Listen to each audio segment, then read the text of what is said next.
ورحمة الله وبركاته. الحمد لله بنعمته تتم الصالحات.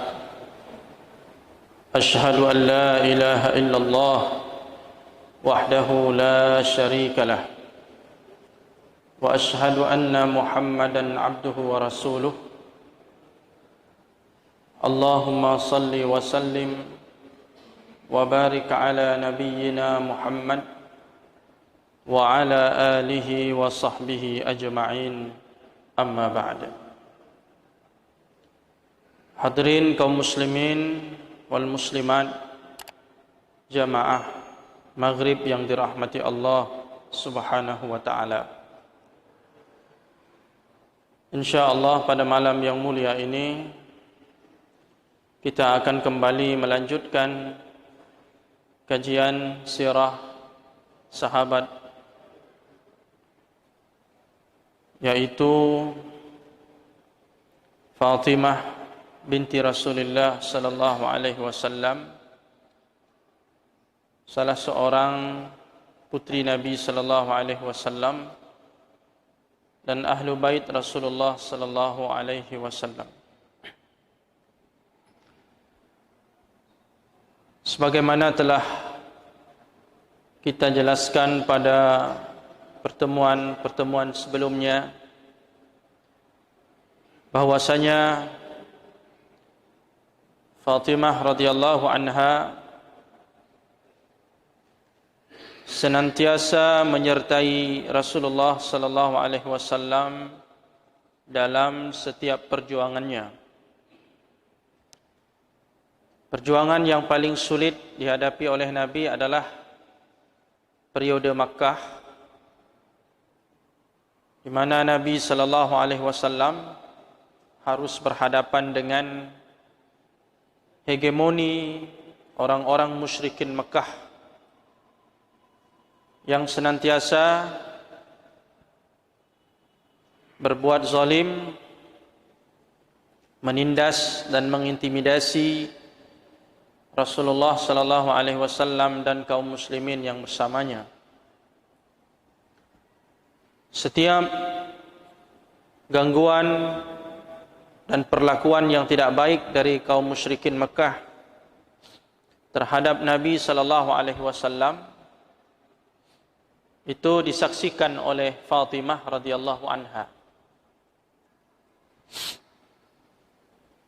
Jadi Fatimah menyaksikan bagaimana perlakuan orang-orang Quraisy terhadap Nabi sallallahu alaihi wasallam, yang setiap hari mendapatkan cacian dan makian serta perlakuan-perlakuan yang tidak manusiawi dari mereka. Dalam sebuah riwayat dari Ali bin Abi Thalib radhiyallahu anhu, beliau menceritakan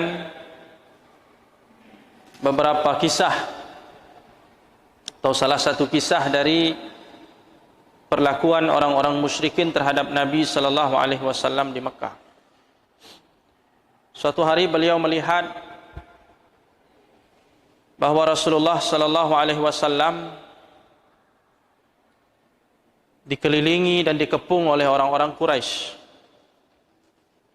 Kemudian mereka menolak Nabi sallallahu alaihi wasallam, menolak tubuh Nabi sallallahu alaihi wasallam dari segala arah, kanan, kiri, muka, belakang. Sambil mereka berkata, "Antal ladzi ja'altal alihata ilahan wahidan."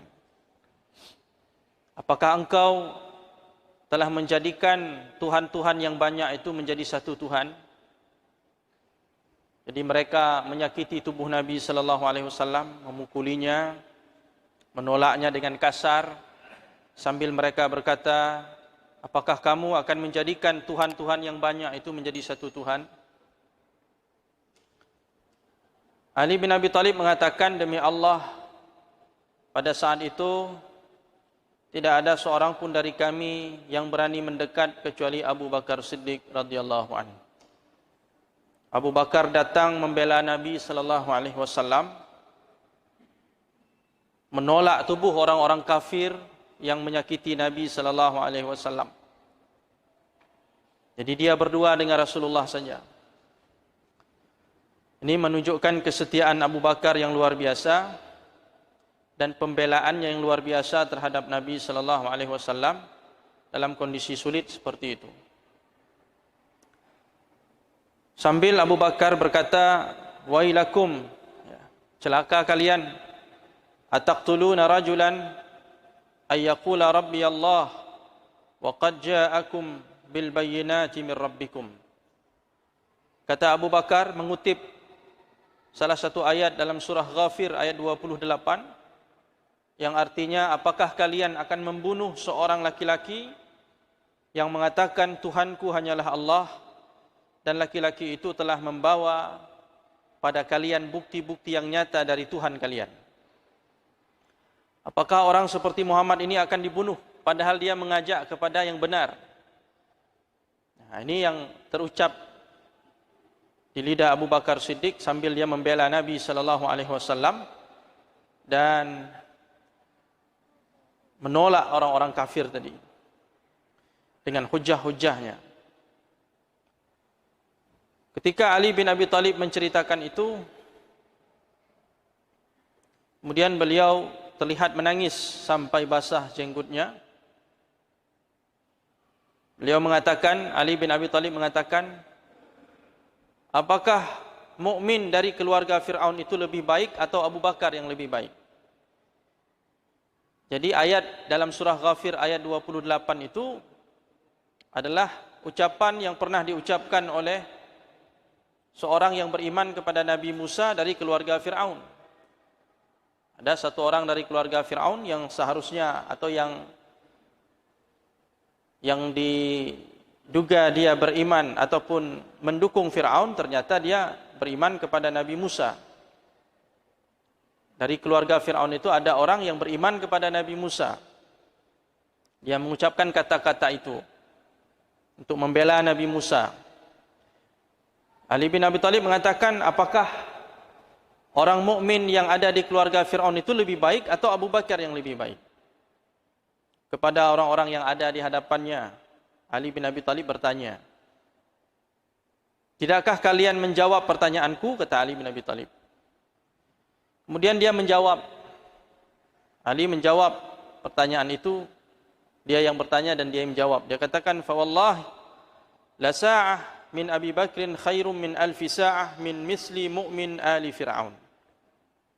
Demi Allah, sesaat bersama Abu Bakar yang membela Rasulullah itu jauh lebih baik dari 1000 sa'ah.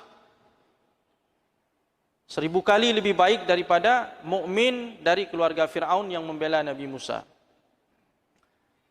Jadi Abu Bakar lebih baik dari keluarga Fir'aun itu yang beriman kepada Nabi Musa itu. Kenapa? Dzaka rajulun yaktumu imanah. Orang tersebut yang dari keluarga Fir'aun tadi, dia menyembunyikan keimanannya. Dia berusaha untuk menyelamatkan Nabi Musa, tapi dengan menyembunyikan keimanannya. Wa hadza rajulun a'lana imanah. Sementara yang ini, yaitu Abu Bakar Siddiq, dia membela Rasulullah sallallahu alaihi wasallam dan dia mengiklankan, memperlihatkan, menampakkan keimanannya, keteguhannya di atas iman di hadapan orang-orang musyrikin Mekah. Jadi Abu Bakar jauh lebih baik daripada itu. Hadirin yang dimuliakan Allah Subhanahu wa taala. Kemudian di dalam kisah yang lain, Abdullah ibnu Umar radhiyallahu anhuma, putra Umar bin Khattab, juga pernah bercerita tentang apa yang dihadapi oleh Nabi sallallahu alaihi wasallam di Mekah pada saat beliau berjuang menyampaikan Islam, dan semua ini disaksikan oleh Fatimah radhiyallahu anha. Abdullah bin Umar mengatakan, ketika Rasulullah sallallahu alaihi wasallam sedang berada di pekarangan Ka'bah, tiba-tiba datang seorang tokoh musyrikin Mekah bernama Uqbah ibni Abi Mu'ayyid. Kemudian dia memegang pundak Rasulullah sallallahu alaihi wasallam dan melilitkan kain yang ada pada dirinya ke leher Nabi sallallahu alaihi wasallam, kemudian menarik kain itu dengan keras, mencekik Rasulullah sallallahu alaihi wasallam dengan sangat keras sampai Nabi sallallahu alaihi wasallam susah bernafas. Lehernya dicekik dengan kain yang dililit di leher tersebut. Maka kemudian datanglah Abu Bakar Siddiq radhiyallahu anhu membela Nabi sallallahu alaihi wasallam, melepaskan lilitan itu,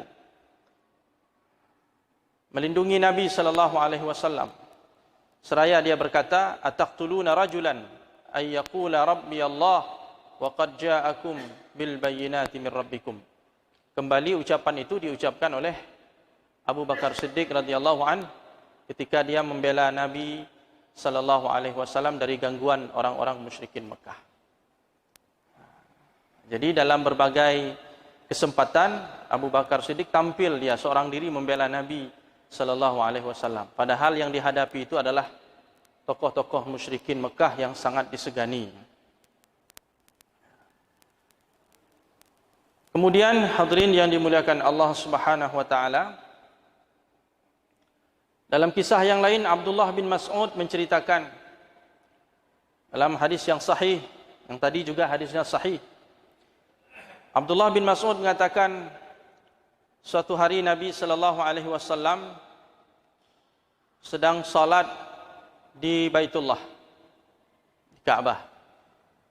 Walaupun di sana banyak berhala karena memang yang menguasai adalah orang-orang musyrikin, tapi Nabi sallallahu alaihi wasallam salat di sana menghadap Ka'bah. Waktu itu belum difardukan salat 5 waktu sehari semalam. Salat waktu itu masih salat 2 rakaat pagi, 2 rakaat petang. Nabi salat ya di rumah Allah itu. Sementara di tempat yang tidak begitu jauh, masih di sekitar Baitullah, situ ada Abu Jahal dan sahabat-sahabatnya, teman-temannya, sedang duduk, ngobrol, bercengkrama satu sama lain. Tiba-tiba ada salah seorang dari mereka berkata kepada teman-temannya yang lain, "Ayyukum yaji'u bisali jazur bani fulana, fayada'uhu ala zahri Muhammad idza sajad." Siapa di antara kalian yang berani membawa isi perut onta yang telah mati, yang telah disembelih? Dia ada onta disembelih, isi perutnya itu darah, kotoran dan sebagainya, isi perut itu, yang sudah tidak digunakan, dibuang. Siapa yang berani membawa isi perut itu dari Bani Fulan, sebuah kabilah, kemudian dia meletakkan kotoran-kotoran itu di atas punggung Muhammad ketika dia sujud. Ini Muhammad sedang salat, sebentar lagi dia akan sujud, akan meletakkan dahinya di tanah, di lantai. Siapa yang berani membawa kotoran-kotoran itu dan meletakkannya di atas badan, di atas tubuh Muhammad sallallahu alaihi wasallam.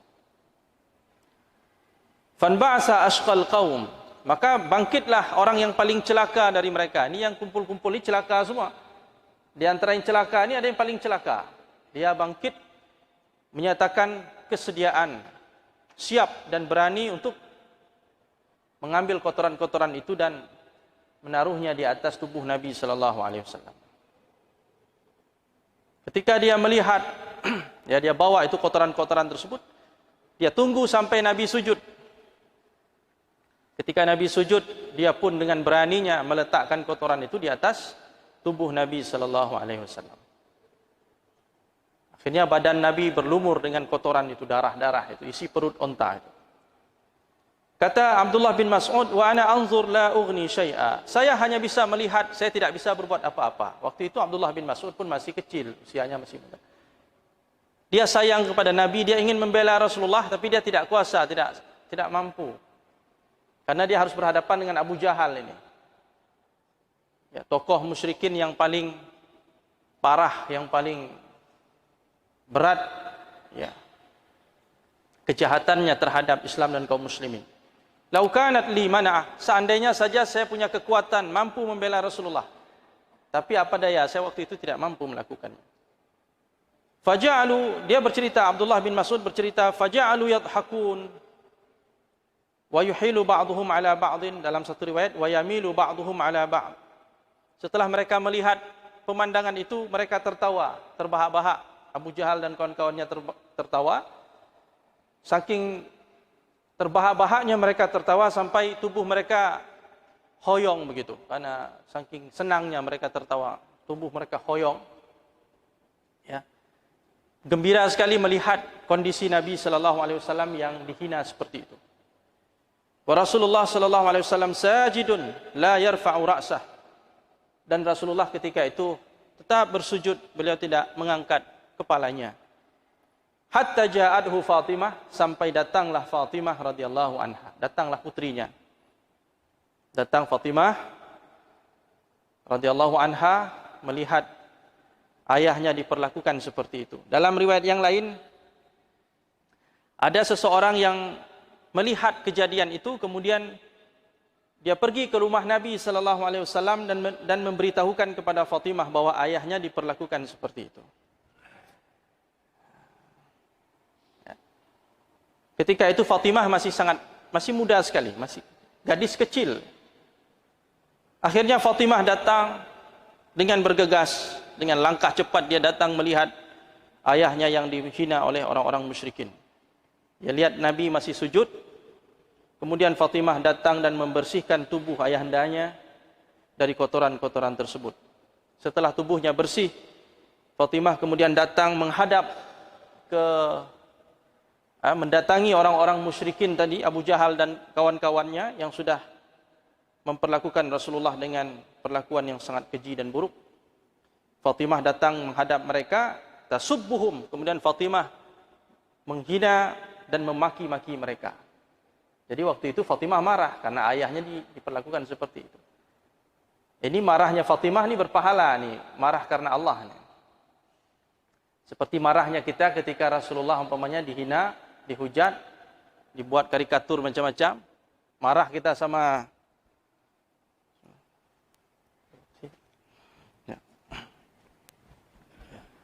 ya, ketika umat Islam umpamanya marah kepada orang-orang musyrikin demi membela Rasulullah sallallahu alaihi wasallam. Ini marah yang bagus. Tidak semua marah dalam Islam itu tercela. Ada marah-marah yang terpuji, yang diberi pahala oleh Allah Ta'ala. Ya. Kita marah ketika Nabi sallallahu alaihi wasallam dihujat, dihina, sehingga kita bersikap.